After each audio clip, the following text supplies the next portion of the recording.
Hello everyone, and welcome to another episode of TheatreSquared's Play On educational web series. I'm Brodie Jasch, the props master at TheatreSquared. For those of you who don't know, that means pretty much anything an actor interacts with that isn't worn by the actor is covered under my scope of duties. That's anything from chairs and tables to drinks and foods, from the pictures hanging on the wall to the chandelier hanging from the grid. But today, we're going to be talking about stage fluids. Mostly everything that we'll cover can be made with everyday household items. Today, we're going to cover beverages such as wine, whiskey, all the way to soda and the vessels that they're contained within. And then we're going to cover body fluids such as blood and vomit, and their delivery systems and even weapons that could deliver the blood. But first, we're going to talk about safety. Today, we're going to be wearing an apron to protect our clothes from any sort of dyes or fluids that we'll be working with. We'll also be wearing gloves, sterile gloves, because some of these items will end up in an actor's mouth or they'll be consuming them, and we don't want to be passing on our germs to them. And on top of that, we'll be wearing some safety glasses to keep us from getting any sort of splash in our eyes or, pretty much that. First things first, after we have our personal protective equipment on, we'll be sanitizing our work surface because we don't want, again, to have any sort of bacteria or viruses entering our actors. So one way to sterilize your area is to mix 1 tablespoon of chlorine bleach in a gallon of water, and then use that in a spray bottle to spray down your workspace and wipe it down with a cloth. Or you can use disinfecting wipes like these. Which one wipe our workspace down and kill any germs that are threatening to harm us or our actors. Because we will inevitably be tasting any sort of blood or anything to make sure it doesn't taste too awful for the actors. We wouldn't want to feed an actor anything that you wouldn't eat yourself. So after we have everything sanitized, we want to know that when we're creating any sort of food prop, that as soon as you're done making it, it's best to refrigerate it in a refrigerator at 40 degrees Fahrenheit or colder, just so that it will hinder any sort of bacterial growth. And finally, we want to take into consideration the dietary restrictions of our actors. Whether or not it's a religious or ethical restriction, a fat diet that they're adhering to, medical restrictions such as diabetes, celiac disease, or lactose intolerance, and even allergies such as peanut allergies, latex allergies, and even allergies to red number 40, which is common in red food coloring. Now, when it comes to stage beverages, it is my personal opinion that a beverage that is never seen as the best kind of beverage, because it can be anything, literally. If it's in an opaque glass, such as this, or let's say, a dark beer bottle like this, it doesn't matter what's in it because you can't see. It could be nothing, it could be water, it could be seltzer water. But if that's not the case, if you have to have something in a transparent glass, you want to first consult the costume designer. If it's going to be a glass of red wine, you want to make sure that that actor isn't going to be wearing a white shirt. Once you've consulted the costume designer, you want to talk to whoever's in charge of medical restrictions or dietary restrictions. Or you yourself could go and ask the actor that you're going to make a food prop for, are you allergic to any of the stuff that I'm about to make? And once you've done that, then you can come up with your recipe and decide what vessels you're going to put this in. So at this point, I'm going to just start making these different items. One quick thing that I almost forgot. When talking about working with vessels for drinks, you want to have something that, well, won't break on you. So it's always best to have something that doesn't break. That's not always the case, though. Sometimes some of the nicer glasses you can get, you can't find in a plastic version. So you just have to have plenty of extras in your inventory waiting in case an accident does happen.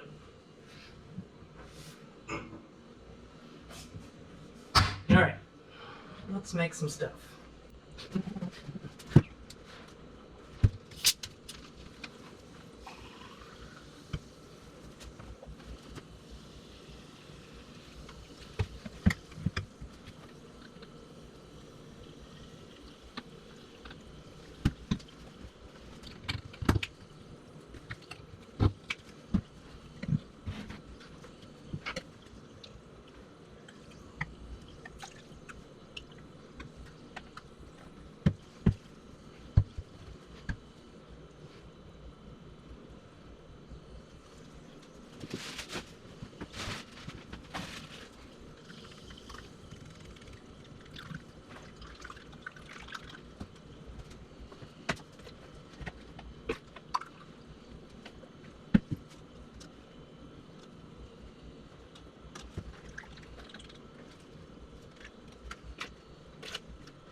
Alright. Now that we have all of our beverages made, we have a nice white wine, which we took yellow dye and we watered it down a lot. We took like maybe 10 drops, well, let's say 8 drops, and then we put about 2 ounces of water in it, and it made this amber color. And then I took an entire cup of water, and I just dropped just a couple drops of this watered down dye into that, and it created this nice light white wine, maybe a Pinot Grigio or a Sauvignon Blanc. And I did very similar thing with the champagne. They're very similar in color. You really want to have a watered down dye for that. Similar thing happened here that I discovered a little late. That my caramel food coloring, it was too dark for just that little bit. So I filled up the glass and I got the color I wanted, and then I just dumped the excess out into this bucket here, and that gave us a nice amber, probably a aged bourbon look to it. The Coca-Cola is fairly simple. I just used caramel food coloring. Now when I do whiskeys or colas or tea or coffee, I tend to use caramel food coloring. It's a lot quicker, it's a lot easier to be consistent than mixing all of our primary colors to try to emulate this. If you're going to go for a fake cola like this, you're going to want to use caramel colored food coloring. And finally, the red wine is just, I put about 16 drops of red food coloring and 1 drop of blue. And it gave us this nice deep burgundy. That's that when it comes to our beverages. Next, we're going to be working on blood, vomit, and their delivery systems. Now, there are multiple types of stage blood. Before we can start making the blood, we want to discuss with our director, our costume designer, and scenic about how the blood is going to work. If blood's going to get all over a costume, this costume designer needs to know this, and they need to be able to take into account maybe to not wear the white shirt or to scotch guard whatever the blood is going to get on. And the same goes for the scenic designer and the technical director. If blood is going to get on the set, or vomit is going to get on the set, they should know where so they can take action to make it easier to clean and so that the fluids don't damage the set. Now, the types of blood that we're going to go over are clothing-safe blood, eye-safe blood, and edible blood. Clothing-safe blood has a base that is a detergent base. Normally a blue detergent like Tide is ideal because it'll help make the blood look a little bit darker. You can use a clear laundry detergent, but it's generally used that it's a bluer kind. If you have a clear one, you just add a little bit of blue food coloring or a little bit of green food coloring, depending on what your formula is. The Eye Safe, the base is baby shampoo. No tears, man. No tears. And finally, the edible blood. Its base will either be a corn syrup like Caro syrup, or my personal favorite, vegetable glycerin. Vegetable glycerin is used in a lot of different products like hand soap or lotions, and I think it's just the ideal base for a blood because it doesn't bubble. You can put it in, it can go in the mouth, and yeah, it's non-toxic. So I'm going to speed up the video, and after I tell you that my recipe for these, get my notepad here. 1 ounce of your base, no matter which base it is. So we'll say Tide. We'll do 1 ounce of Tide. We'll add baking soda to that. Baking soda helps make it so that it's not as transparent. It also helps when you're washing clothes, that it helps remove any sort of stains that could be left by it. So it acts in 2 different functions, and we'll be adding baking soda to all of our recipes. It's about 1/4 teaspoon. Just kind of eyeball it as you mix your mixture. You can see that it goes from transparent to opaque. I prefer to use caramel food coloring and red food coloring to make my blood. But if you don't have caramel on hand, you can always use green. So my ratio with the caramel is 4 drops of caramel food coloring and 16 drops of the red food coloring. But if we're going to be using green, I do 1 drop of green food coloring and 20 drops of red food coloring. And this is with 1 ounce of our base. So I'm going to make these right now. I like to use a scale.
Now that all of our blood is made, let's look at a few delivery devices. First things first, let's look at the blood bag. blood bag is a simple device. It is just a sandwich baggie that I used a vacuum sealer, such as this one right here, to just create little pouches out of just a full-sized fold top sandwich bag. And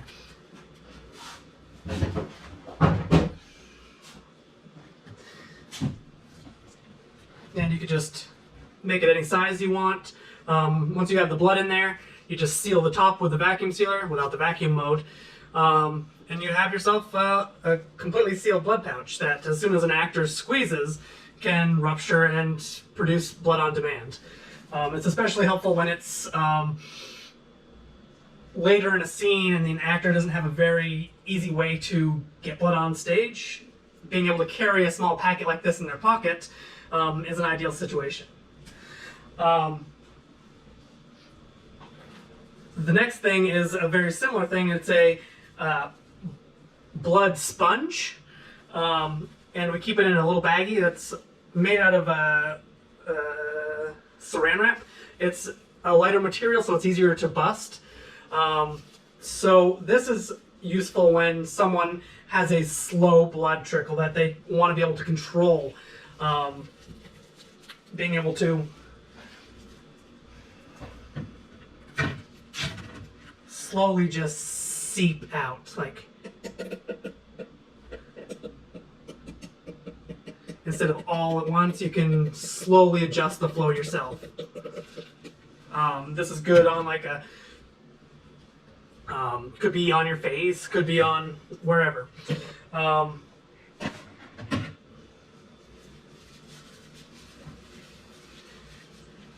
The next thing is a blood knife.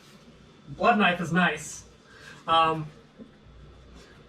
when, well, just watch.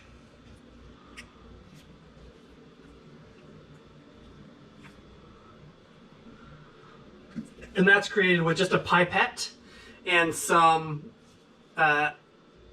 foil tape.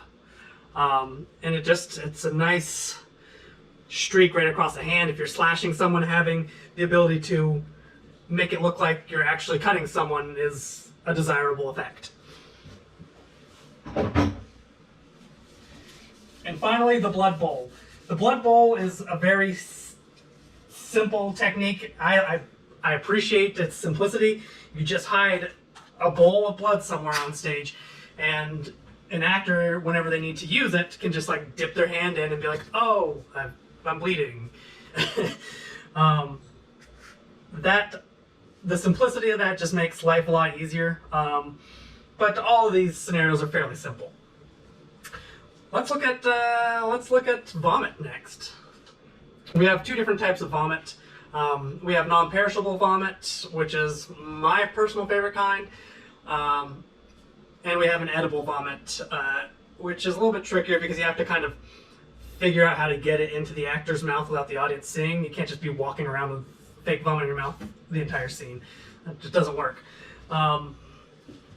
But the two substances I like to use for stage vomit is one, split pea soup. Split pea soup makes for a fantastic vomit.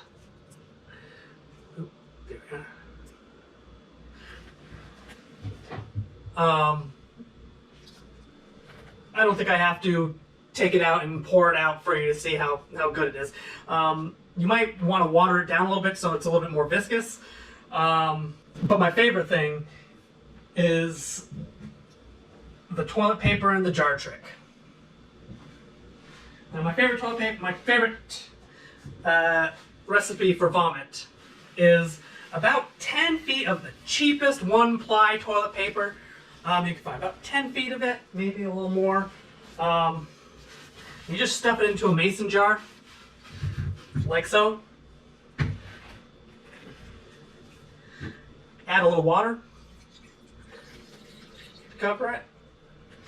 About halfway on a, what's this, 32-ounce mason jar. So about 16 ounces of water to 10 feet of toilet paper. And we'll close this jar up, give it a good shake.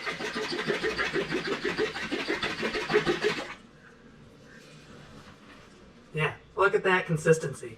That is a whole lot of gross. Just perfect, particulate, semi-solid, semi-fluid, just grossness. Now that's the base of my vomit. I like to add maybe a drop of yellow and a drop of green to it. Oop, that was 2 drops. We'll see how that looks. Put it back together, give it another shake. Ooh, looking pretty green, pretty green. And then we'll take a couple drops of brown or caramel color rather.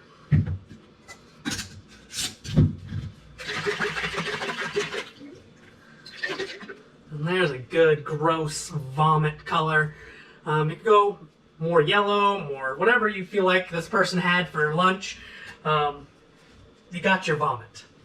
Now, this I wouldn't put in your mouth. I'm sure toilet paper isn't the most, safe thing to consume.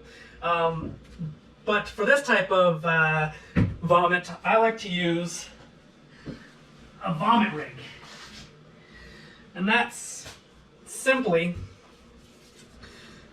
a sports water bladder that you put in backpacks, and you can have water on a jog.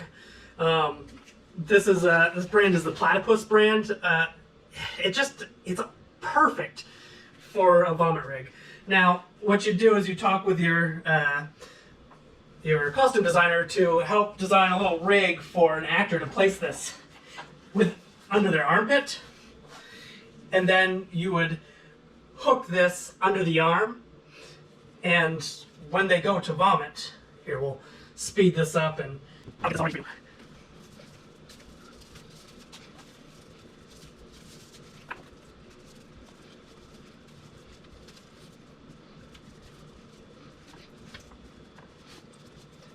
And you sneak something like this underneath the sleeve of an actor's costume. And when they're about to blow chunks, they just squeeze on this bladder and